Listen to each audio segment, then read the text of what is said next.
നമസ്കാരം, മെട്രോ മാറ്റിനിയിലേക്ക് സ്വാഗതം. സോഷ്യൽ മീഡിയയിൽ വ്യാപകമായി വിമർശിക്കപ്പെടാറുള്ള നടിയാണ് ബെഡായി ആര്യ. ബിഗ് ബോസ് മലയാളത്തിൽ പങ്കെടുത്തതോടുകൂടിയാണ് ആര്യയ്ക്ക് സൈബർ അറ്റാക്കുകൾ നേരിടേണ്ടി വന്നത്. ആര്യ വിഷമാണെന്നാണ് അന്നു മുതൽ നടി കേൾക്കേണ്ടി വന്നത്. പലപ്പോഴും ആര്യയുടെ ജീവിതത്തെയും കരിയറിനെയും പോലും ബാധിക്കുന്ന അവസ്ഥയിലേക്ക് കാര്യങ്ങൾ എത്തിയിരുന്നു. വിഷാദവും പാനിക് അറ്റാക്കുമൊക്കെ വന്ന് നടി ജീവിതത്തിൽ തിരിച്ചടികൾ നേരിടുകയും ചെയ്തിരുന്നു. നിരന്തരം ആക്രമണം നേരിട്ടതിന് ശേഷം സാധാരണ ജീവിതത്തിലേക്ക് തിരിച്ചു വന്നിരിക്കുകയായിരുന്നു ആര്യ. ബിസിനസ്സും കരിയറും ഒപ്പം കുടുംബവും സുഹൃത്തുക്കളും ഒക്കെ ചേർന്ന് മുന്നോട്ട് കൊണ്ടുപോകാൻ ആര്യയ്ക്ക് സാധിച്ചു. എന്നാൽ കാലം എത്ര കഴിഞ്ഞാലും തനിക്കെതിരെയുള്ള ആക്രമണങ്ങൾ അവസാനിക്കുന്നില്ലെന്ന് പറയുകയാണ് നടി ഇപ്പോൾ. വീണ്ടും തന്നെ തകർത്ത് കളയുന്ന അവസ്ഥയിലേക്ക് കാര്യങ്ങൾ എത്തി എന്നാണ് ആര്യ പറയുന്നത്. തന്നോട് ചേർന്ന് നിൽക്കുന്നവർക്ക് പോലും സാഹചര്യങ്ങൾ മനസ്സിലാക്കാത്ത അവസ്ഥയാണെന്നും അതിനാൽ താൻ സോഷ്യൽ മീഡിയയിൽ നിന്നും ഒരു ബ്രേക്ക് എടുക്കുകയാണെന്നും ആര്യ പറയുന്നു. ഇൻസ്റ്റാഗ്രാമിലൂടെ പങ്കുവച്ച സ്റ്റോറിയിലൂടെയാണ് നടി തുറന്ന് സംസാരിച്ചത്. വീണ്ടും ഞാൻ ഇവിടേക്ക് തന്നെ വന്നിരിക്കുകയാണ്.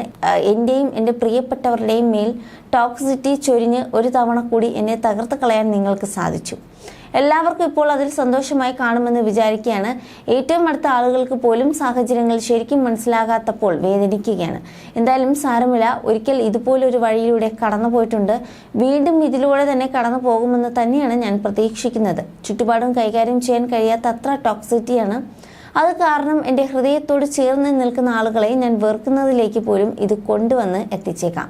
അതിനാൽ സോഷ്യൽ മീഡിയ ബ്രേക്ക് എടുക്കുകയാണ്. കുറച്ച് സമയത്തിന് ശേഷം സമാധാനത്തോടെ തിരിച്ചു വരാം എന്നുമാണ് ആര്യ പറയുന്നത്. അതേസമയം ആര്യ വീണ്ടും പരിഹാസിക്കപ്പെട്ടത് എന്തിനാണെന്ന് വ്യക്തമല്ല. ബിഗ് ബോസിൽ നിന്നും വിമർശനങ്ങൾ നേരിട്ടെങ്കിലും അതിനുശേഷം ആര്യ ബിഗ് ബോസുമായി ബന്ധപ്പെട്ട പരിപാടികൾക്ക് പോയിരുന്നു. ഒരു സീസണിൽ മോഹൻലാലിന്റെ പിറന്നാൾ ആഘോഷത്തിന് അവതാരികയായി പങ്കെടുത്തതും ആര്യയായിരുന്നു. ഇതോടെ നടിക്ക് വലിയ പിന്തുണ ലഭിക്കുകയും പ്രശംസിക്കപ്പെടുകയും ചെയ്തു. എന്നാൽ ഈ സീസണിൽ മോഹൻലാലിന്റെ ജന്മദിന പാർട്ടിയിൽ അവതാരികയായി രഞ്ജിനി ഹരിദാസാണ് എത്തിയത്. 1ാം സീസണിൽ മത്സരിച്ചിട്ടുള്ള താരമാണ് രഞ്ജിനി. ഇത്തവണ ആര്യയെ ഷോയിലേക്ക് വിളിക്കാത്തതിന്റെ പേരിൽ കളിയാക്കലുകൾ നേരിട്ടതാണോ ആര്യയെ തകർത്ത് കളഞ്ഞതെന്ന കാര്യവും വ്യക്തമല്ല. You're watching me on metromatney.com. metromatney.com. Subscribe for more videos.